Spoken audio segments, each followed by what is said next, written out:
Well, it is always a special treat when our friends from the Harvest Table join us in our studio kitchen, and one of the things they are known for is that Sunday brunch. So kick in Mother's Day, a holiday, and you know they are going to be going all out. And we have pastry chef Willie Bordwine here to kind of start things off, and great to have you back. Great to be here. Thanks for having us, Amy. You guys, when it comes to your Sunday brunch, I mean, you do dinners amazingly well too, but your brunch is just... Nothing packs them in like eggs and bacon, I'll tell you. And French toast. I was going to say, you say eggs, bacon, and French toast, but the way you prepare your egg, we can't make that at home. And it's always better when someone does it for you anyway, so yeah, come true. see us, come see us. And we're going to be talking about the French toast that you do, and of course it starts with the homemade bread. And Absolutely. Not just any bread. No, I use challah, so that's a Jewish celebration bread, and it's a celebration bread because it's enriched with eggs, a little fat, and it's kosher, so you don't have the mix of dairy and other ingredients going on there, so it's great to use. It builds its own lovely dark crust to keep your loaf fresh for a long time. It's just a good engineering, and looks pretty good too. It's so pretty, and I love the way it always comes out. Yeah. And it is, though, a labor of love. It is. I mean, it takes time. It does, and it actually takes a little longer than some breads. So what I've got here are my ingredients. I've got a teaspoon and 3/4 of yeast, quarter cup of sugar, quarter cup of oil, and you don't want olive oil for this, something neutral, okay. Vegetable or canola. 2½ eggs, the other half an egg. You ask, how do you do that? Scramble it up, leave the last half of one of the eggs in a bowl. We're gonna brush it with it. Makes it get that pretty shine. So fun. Teaspoon and a half salt, about 3/4 cup of water, and 4 cups of flour.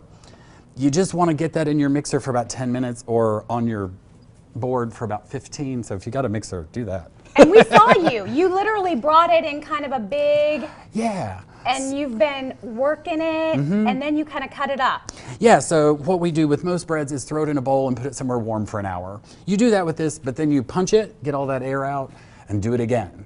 Because all the eggs are kind of making the dough heavy. That yeast is like, oh, it's yawning, it's trying to wake up. But now it's there. Like us, right? Yeah, so once it's there, the 2 hours after you've put it in the bowl, then you can divide it into 6 parts, and you can make this really fancy braid. And I'll show you how. And this is on Google, you know, so I'm not like keeping any secrets here, but it'll look complicated to everybody. But what I'm gonna do is kind of remember my layout here. I've got my next to the outside, I'm gonna go all the way over. Okay. This guy's gonna go in the middle of the ones left. The middle? Yep, right in the middle of these 4 guys. So then let's just repeat that on the other side. So next to the outside goes all the way out, this one goes in the middle. And then I'm just gonna... Big octopus over here. Yeah, and if you'll notice, I'm not really pulling it tight. That's gonna make your bread stretch, and everything's gonna be sort of wonky and oddly shaped by the end. Okay. So you just kind of lay it over. And if you get messed up, undo it all and start over, because even us pros have to do that sometimes.